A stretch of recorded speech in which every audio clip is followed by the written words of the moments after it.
Ever catch yourself, like, really pondering, those big questions about Oh, society? yeah. Like, why are things structured this way? Is it fair? Could we do better? Like, I feel like sometimes you almost need a philosophy degree just to, like, wrap your head around it all. I know exactly what you mean. It's easy to get lost in the weeds of day-to-day debates, Totally. but it's so important to step back and examine those core assumptions. Like, what are the fundamental ideas that shape our world, right? Exactly. And that's what we're doing today. We're putting on our philosopher hats Uh-huh. and taking a deep dive into a truly fundamental topic. We are, and that topic, my friend, is socialism. Yes, socialism. A word that, well, it can definitely spark some strong reactions, I think it's fair to say. It can. But we're not here for the usual political back and forth or the sound bites. We're going straight to the source. Absolutely. We're diving deep into the philosophical foundations of socialism as laid out in the very esteemed Stanford Encyclopedia of Philosophy. The SCP is a great resource. It is. And their entry on socialism, I think, offers a really rich and nuanced understanding. Oh, yeah. It goes way beyond just, simple dictionary definitions. Right, right. Like, what does it actually mean to think like a socialist? What are the core ideals driving this whole way of looking at the world? Exactly. It gets into those ideals. It explores the powerful critiques that Yeah. socialism levels against capitalism Yeah. and the diverse visions it proposes for, how we might structure society differently. And let's be honest here, the sheer scope of socialist thought can be a bit overwhelming. It is a vast topic. I mean, the entry points out that back in 1924, one dictionary identified no fewer than 40 different definitions of socialism. Wow. 40. Yeah, that's a lot of definitions. It is, and then Yeah. you've got these massive academic works that are trying to survey the whole intellectual landscape. You could spend years just trying to scratch the surface. Like, you can feel like you're drowning in a sea of ideas. It really can, but fear not, dear listener, because that's where we come in. That's right. We're here to be your guides on this journey. We're going to extract the most crucial and I think most fascinating aspects and give you a clear, structured understanding of this complex but incredibly relevant subject. Think of it as your shortcut to becoming truly well-informed about socialism. Exactly. So our mission for this deep dive is crystal clear. We want to really understand socialism as both a fundamental critique of capitalism, pointing out what it sees as its deep flaws, Right. and as a serious set of proposals for how we might organize things differently. A potential alternative to the status quo. Exactly. And we're going to be focusing on the core philosophical literature, especially from the last 40 years or so, and really digging into that fundamental ethical contrast between socialism and capitalism as economic systems. The heart of the matter. It is. So to start, acting as philosophers ourselves, let's start with, I guess, the most basic question. Like, how do we even begin to draw that contrast between socialism and capitalism at a fundamental level? Well, I think the most logical starting point, and the entry kind of suggests this, is to define socialism by directly contrasting it with Oh, capitalism. contrast it with what it's reacting to. Exactly, Okay. because as the entry rightly notes, socialism historically emerged as a critical response to capitalism, Right. offering itself as a potential replacement. So to understand what socialists are proposing, we first need to grasp what they're trying to move away from. Right. So before we can understand the critique, we need to understand what they're critiquing. Exactly. So what's that core understanding of capitalism that socialism is reacting to? Well, the entry highlights the classical Marxist definition, which describes capitalism as involving specific relations of production. Relations of production. Yeah, now that might sound a bit jargony, but It does. think of it this way. It's basically the social rules that govern who controls what in the economy. Okay. So who has the power? Who makes the decisions about how resources are used and how things are produced? Precisely. And these relations involve control over the productive forces. Okay. Another jargon term. I know, but bear with me. Okay. It basically just means everything that's used to produce goods and services. So that includes the labor power of the workers, Right. but also the means of production. Things like natural resources, tools, factories, all that stuff. The physical stuff, the Yeah. infrastructure, the capital. Exactly. And the argument is that in capitalism, the ownership and control of these productive forces is concentrated in the hands of a relatively small group of people. Okay. So it's not just about the stuff itself. It's about who has the power over that stuff. Exactly. And according to this view, capitalism also exhibits certain typical social patterns of economic interaction that flow from this particular way of controlling production. Interesting. Okay, so let's break down those constitutive features of capitalism. Like, what are the essential elements in this picture, according to the set? All right, well, the entry lays out several key features. And the first and foremost is that the bulk of the means of production is privately owned and controlled. Okay, so not owned by the state, not owned by the community, but by individuals or corporations. Yeah. Think of it like owning your own home versus living in a communal housing project. Got it. In capitalism, most of the factories, the land, the resources used to produce things are owned by individuals or corporations. Okay, private ownership of the means of production. That's a big one. It is the second key feature is that people legally own their labor power. Okay, so this is a crucial distinction from historical systems like slavery or feudalism, Absolutely. where someone else might own your ability to work. Exactly. In capitalism, you're free to sell your labor to whoever you want, but the key point is you're selling it. Right, you're not forced to work for a specific person, but you also don't necessarily have the means to produce things on your own, so you need to find someone who does. Exactly. And that brings us to the third two. Feature markets are the primary mechanism for deciding how inputs and outputs are allocated. Okay, so supply and demand, the invisible hand of the market, all that stuff. Precisely. It's the forces of the market that largely determine what gets made, who gets it, and how the economic surplus is used. Economic surplus being, I guess, the extra value created beyond covering the costs of production. Exactly. Okay, so far so good. Private ownership of production, free labor market allocation. What else typically comes with this package? Well, the entry argues that where those first three features exist, you also typically see a class division between capitalists and workers. Okay, so this isn't just about differences in income. It's about a fundamental difference in power and position within the economic system. Exactly. It involves specific relationships, bargaining over wages, potential conflicts of interest, even a degree of subordination. Right, because one group owns the means of production and the other group doesn't. Precisely. And this class division shapes not just the labor market, but also the internal workings of companies and even the broader political landscape. It's about who has a seat at the table, who gets to make the rules, and whose interests are prioritized. Exactly. And another important point is that the existence of wage labor is often seen as essential to capitalism. Right, because if most people don't own significant means of production themselves, they need to sell their ability to work their labor power to make a living. Precisely. They become dependent on those who do own the means of production for their livelihoods. Okay, so we've got this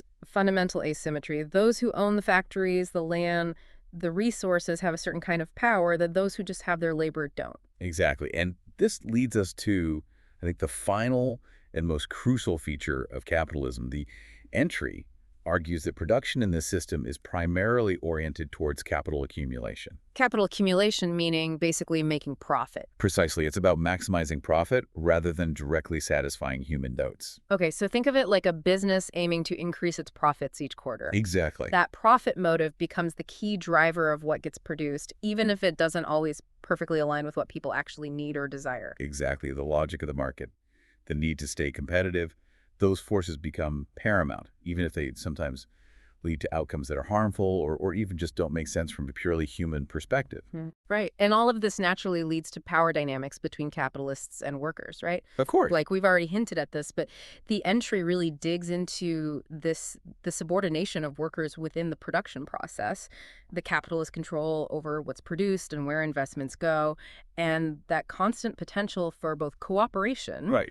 Because after all, production requires people working together. Of course it does. But also conflict because their interests aren't always perfectly aligned. Precisely. There's always this underlying tension. Because workers generally want better wages and working conditions, while the owners might be focused on maximizing profits, which could sometimes come at the expense of those things. Exactly. And the entry also raises a really interesting point about potential exceptions to this picture. Yeah. It talks about societies of independent commodity producers like small farmers selling their goods, or the idea of a property-owning democracy where a large portion of the population owns some means of production. Okay, so in these scenarios, that sharp class division between capitalists and workers might be less pronounced. Right? The power dynamics might be more balanced. Even with private ownership and markets still playing a role. Exactly.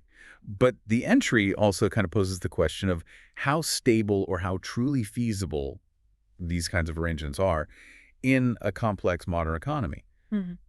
Could they really work at scale, or would they eventually just revert back to something more closely resembling traditional capitalism? Right. Like, could you really have a system where everyone is both a worker and an owner in a meaningful way? Or would some people inevitably end up with more power and control than others?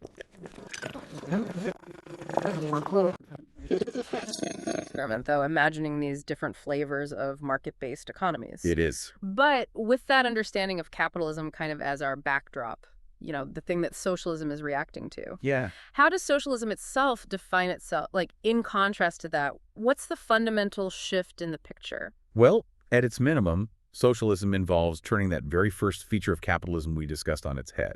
Okay, so instead of private ownership of the means of production, Yeah, instead of that, the bulk of the means of production is brought under social democratic control. social and democratic control. Okay, that's a really important distinction, right? Absolutely. It's not just about the state owning everything and calling all the shots. Right, right. Like, I think sometimes people confuse socialism with just state control of the economy. Yeah, and that's a really common misconception. But that's not necessarily what socialism is all about. Not at all. The entry really stresses that socialism is not equivalent to statism. Right. It's not just about who owns the stuff. It's about how that ownership is structured and how decisions are made. Exactly. True, socialism as it's conceived in most of the philosophical literature involves a significant expansion of social power. Social power, meaning? Power rooted in voluntary cooperation, Yeah. in collective action, in people having a say together in how the economy is run. Okay, so it's about empowering the individuals who are part of the economic system, giving them a real voice in how things are organized and run. Exactly. And that's where the democratic part comes in. It's about ensuring that this social control is actually democratic, that people have genuine control over the decisions that affect their lives. And the entry also points out that socialists have a range of different views on those other features of capitalism we discussed. Right. Things like whether individuals still have full control over their own labor power. Yeah, like could you choose not to work in a socialist society, or would there be some kind of obligation to contribute? Right, and what role markets might play, Ah, yes, the idea of market socialism. which I'm sure we'll get into in more detail later. We will. And even whether the profit motive should be entirely eliminated or whether it could be harnessed or channeled in some way. Some really interesting questions there. Yeah, so it sounds like socialism isn't just one single rigid blueprint for society, but rather a spectrum of ideas that are united by this core principle of social democratic control over the production of goods and services. Exactly. A spectrum with a lot of internal debate and disagreement. Right, because different socialist thinkers might have very different ideas about how to actually put those principles into practice. Absolutely. And to help us understand this spectrum a bit better, the entry introduces a really helpful framework, 3 key dimensions for characterizing different socialist views on social justice. Okay, 3 dimensions, lay them out for us. All right, so the first dimension, which the entry labels DI, focuses on the core ideals and principles that drive a particular conception of a just society. Okay, so these are like the underlying values, the fundamental commitments. Exactly the things that socialists see as worth striving for. Got it. The second dimension, DII, looks at the actual social institutions and practices that are proposed to put those ideals into action. Okay, so the concrete structures of a socialist society. Exactly. Yeah. What forms of ownership would exist? How would decision-making be organized? What kind of social safety net would be in place? Right, the nuts and bolts of how a socialist society would actually function. Precisely. And the third dimension, DI3, examines the processes of transformation. Transformation means... How a society might actually move from its current state, presumably capitalism, to that desired socialist outcome. Okay, so the roadmap for getting there. Exactly, because it's one thing to have a vision of a better society, it's another thing to actually figure out how to get there. Right. And that roadmap could look very different depending on your particular socialist perspective. Absolutely. Some might advocate for gradual reform through existing democratic institutions. Yeah? Others might argue for more radical revolutionary change. It's all about strategy and tactics. Precisely, and we've already touched quite a bit on that institutional dimension, DII, with our initial contrast of capitalism and socialism, describing those key features and how they differ. Right now, it seems like we're going to delve deeper into the normative commitments, those core ideals, DI, and how they provide the foundation for the socialist break of capitalism. Exactly, because the critiques that socialists level against capitalism aren't just random complaints. Right. They're deeply rooted in a particular vision of what a good and just society should look like. And what are some of those key guiding principles in the socialist philosophical toolkit? Well, the entry highlights several core ideals and principles: equality, democracy, individual freedom, self-realization, and a sense of community or solidarity. Okay, a lot to unpack there. There is. Let's try to delve into each of these a bit more, starting with equality. Okay. When socialists talk about equality, what does that typically mean in their framework? Well, socialists often advocate for strong versions of equality of opportunity. Okay, so not just formal equality, the idea that everyone should have the same legal rights. Right. It goes deeper than that. It aims to ensure that everyone has broadly equal access to the necessary material and social resources they need to live flourishing lives. Exactly. It's about leveling the playing field, not just at the starting line, but throughout life. Because even if everyone technically has the same rights, if some people are born into poverty or face systemic discrimination, they're not really starting from the same place. Precisely. And some socialist thinkers go even further, adopting a perspective called luck egalitarianism. Luck egalitarianism. Yeah, it's basically the idea that inequalities that arise from bad luck, Bad luck, such as, things people can't control like their natural talents or the circumstances of their birth, okay. those inequalities are unjust and should be rectified. So it's about trying to counteract disadvantages that are beyond an individual's control. Exactly. It's about creating a society where everyone has a genuine chance to succeed regardless of the circumstances they were born into. Okay, so equality of opportunity in a very robust sense. Absolutely. And then there's a principle of democracy. Democracy. Yeah. And for socialists, democracy isn't just about having the right to vote in political elections. Right, it's not just about that one day every few years. Exactly. It's much broader than that. It's about having a genuine say in the decisions that affect your life. Precisely and crucially, this includes the economic sphere. Okay, so decisions made within workplaces? Right. Or about the overall direction of the economy? Exactly. Because for socialists, true democracy means having a voice not just in who governs you, but also in how your work is structured and how the resources of society are used. And this really ties back into that core idea of social democratic control of production we talked about earlier, right? Absolutely. It's all connected. Okay, so we've got equality of opportunity in a strong sense, and we've got democracy extending into the economic realm. Right. What about individual freedom? How does that fit into the socialist framework? Well, it certainly encompasses those standard liberal ideas of negative liberty. Negative liberty being freedom from interference. Exactly. Freedom from unwarranted interference by others or the state. Mm. And also the concept of non-domination. Non-domination meaning, Not being subject to the arbitrary will or control of another person. okay, so not being someone else's pawn, basically. Exactly. But socialist thought often goes beyond this negative conception of freedom, emphasizing a more demanding, positive form of self-determination. Positive self-determination. Okay, so not just being left alone, but also having the actual capacity and resources to direct your own life in a meaningful way. Precisely. It's about having the real freedom to develop your own projects, to pursue your goals, to shape your own destiny. So it's not just about the absence of constraints, but also the presence of opportunities. Exactly. It's about having the material and social conditions that allow you to actually exercise your freedom in a meaningful way. Okay, and this is where the concept of self-realization comes in, right? Self-realization is closely related to this idea of positive freedom. So it's about having the opportunity to develop and exercise your creative and productive capacities. Exactly. And often socialists emphasize that this should happen in cooperation with others. It's not about individualistic self-actualization, but about finding fulfillment through working together towards common goals. So moving beyond just having a job to earn a living to actually finding meaning and purpose in your work. Precisely. And some socialists even argue that there should be a fundamental right to have access to the conditions that allow for self-realization in one's work. Wow, so it's not just about having a job. It's about having a job that allows you to develop your potential and contribute meaningfully to society. Exactly. It's about recognizing that work can be a source of not just income, but also dignity and fulfillment. Okay, so we've got equality, democracy, freedom, self-realization. What about this idea of community or solidarity? How does that fit into the picture? Well, this principle suggests that we should organize our economic and social lives in a way that recognizes the intrinsic significance of the freedom and well-being of others. Okay, so it's not just about individual rights and freedoms. It's about recognizing our interconnectedness and our responsibilities to one another. Exactly. It's about seeing ourselves as part of a community with shared goals and obligations. And the entry even quotes Albert Einstein here on having a sense of responsibility for our fellow men. Right. And the philosopher G.A. Cohen talks about the importance of not just caring about each other, but caring that we care about each other.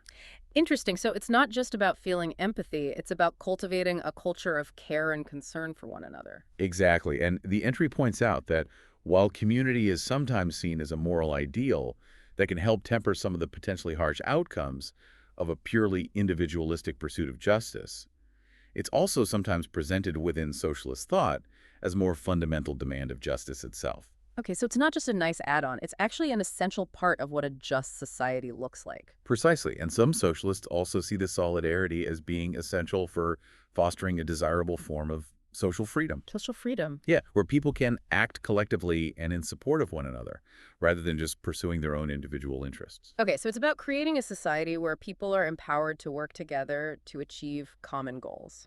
Exactly. And the entry also notes that there haven't been many fully successful attempts within socialist philosophy to create a single unified framework that neatly ties all of these principles together. Right, because they're quite diverse and there are often trade-offs and different emphases. Exactly. One socialist might prioritize equality above all else, Right. while another might focus more on individual freedom or self-realization. And finding that balance, that sweet spot where all of these principles can coexist and reinforce one another, that's the challenge. It is, but one potentially unifying idea that the entry mentions is the abilities needs principle. The abilities needs principle. Okay, I've definitely heard of that one. It comes from Karl Marx's critique of the Gotha program. Right. You might recognize the famous phrasing, from each according to their abilities to each according to their needs. A very well-known phrase. Right. So how is this principle typically interpreted in the context of our philosophical exploration? Well, the entry outlines a couple ways to understand it. One is a descriptive interpretation, which sees it as a kind of prediction about how people will be motivated and how resources will be distributed in a fully communist society, once we've achieved that kind of utopian endpoint. Okay, so it's a description of what a truly communist society would look like in practice. Exactly. But the more relevant interpretation for our current discussion, as we're acting as philosophers examining ethical foundations, is the normative one. The normative one being. This interpretation sees the principle as stating that individuals have a duty to contribute to society to the best of their abilities. Okay. And in return, they have a legitimate claim to have their basic needs met by society. In a way that fosters both equality and solidarity. Exactly. It's about creating a system where everyone is both contributing and receiving according to their abilities and needs. And this principle is closely connected to that broader idea of respecting human dignity and what the entry calls solidaristic empowerment. Right, the idea that we should organize society in a way that enables people to develop and exercise their valuable capacities. So it's about creating a system that supports people in pursuing flourishing lives. Exactly, and that brings us, I think, to the core of the socialist critique of capitalism. Right, because all of these principles that we've just been talking about, equality, democracy, freedom, self-realization, community, Yeah, they form the ethical foundation upon which those critiques are built. absolutely. So let's turn our attention to those critiques now. What are the main charges that socialists level against capitalism based on these underlying principles? Well, the central socialist critique, as we touched on earlier, is that capitalism in its typical functioning tends to generate or exacerbate things like exploitation, domination, alienation, and inefficiency. Four big ones: exploitation, domination, alienation, inefficiency. And it's crucial to remember as we're acting as philosophers analyzing these arguments that these charges aren't just random complaints. Right. They're all grounded in those fundamental ideals and principles we've just been discussing. Okay, so they're not just saying capitalism is bad. They're saying capitalism is bad because it violates these core values that we hold dear. Exactly. Okay, let's start with the charge of exploitation. Okay. That's a powerful word with some very strong ethical connotations. It is. So how do socialists define and understand exploitation in the context of a capitalist economic system? Well, the entry helpfully distinguishes between two main ways that socialists have characterized exploitation. Okay, two ways. First, there's the technical Marxist account, which focuses on the idea that in a capitalist system, workers produce more value through their labor than they receive back in the form of wages. Okay, so the value of what they produce is greater than the value of what they're paid. Exactly. And the capitalists who own the means of production, they appropriate this difference, this surplus value. Okay, so the workers are creating this extra value, but they're not the ones who benefit from it. Precisely. And then there's a broader, more explicitly normative view of exploitation, which sees it as taking unfair, wrongful, or unjust advantage of others' productive efforts. Okay, so it's not just about the numbers, it's about whether that extraction of surplus value is morally problematic. Exactly. And the key philosophical question, of course, is when does that technical surplus extraction become a form of normative exploitation? Right, like what makes it unfair or unjust. Yeah, that's the heart of the debate. And the entry lays out 4 different socialist answers to that really crucial question of when technical exploitation crosses the line into being ethically problematic. It does. It gives us 4 different accounts of normative exploitation. Okay, let's hear them. All right, so the first one is the unequal exchange account. Unequal exchange. This view essentially argues that normative exploitation is present whenever there's a significant imbalance in what's exchanged between two parties. Okay, so if I trade you 5 apples for one of your oranges, Right. and my apples are worth way more than your orange, Then you could argue that I'm exploiting you. I'm getting a much better deal. Exactly. And in the context of capitalist labor, this view would say that if the capitalist receives significantly more value from the worker's labor than the worker receives in wages, that's exploitation. Okay, so even if the worker technically agreed to those wages, Yeah, the argument is that the underlying imbalance in the exchange itself makes it exploitative. precisely. Oh. But of course, a common criticism of this view is that not every unequal exchange is necessarily morally wrong. Right, right. Like if I donate a bunch of money to a charity, Yeah, that's an unequal exchange, but we wouldn't typically call it exploitation. exactly. Context clearly matters. Okay, so unequal exchange is one way to think about exploitation, but it's not the whole story. Not necessarily. What about the second account, Give it to me. the labor entitlement account? Labor entitlement. This one takes a different approach. It argues that exploitation occurs when one person, the capitalist, in this case, extracts surplus labor from another, the worker, in a way that is coerced or forced. Okay, so it's not just about the unequal exchange, it's about the element of coercion. Yes, exactly. This view is rooted in the idea that workers are inherently entitled to the full value or product of their own labor, Okay. and that capitalist private property rights essentially enable capitalists to unjustly appropriate a portion of that value. So the worker's being deprived of something that rightfully belongs to them. Exactly. And often this happens under conditions where workers have little real choice but to accept the terms offered. They need to work to survive. Right, they're not really free to walk away from the deal. Exactly. So even if there's no explicit force being used, there's still an element of coercion built into the system itself. Okay, so it's a more structural understanding of coercion. Precisely.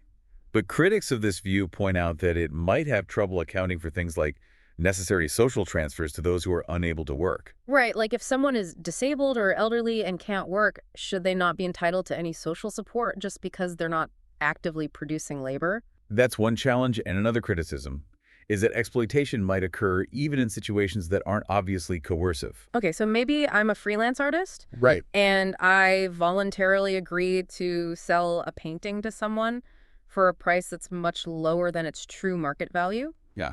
I'm not being forced to do that, but it could still be argued that I'm being exploited because I'm not receiving the full value of my labor. Exactly. So coercion might be a factor in many cases of exploitation, but it's not necessarily the defining feature. Okay, so 2 accounts down. What's the third one? The third account is the unfair distribution of productive endowments account.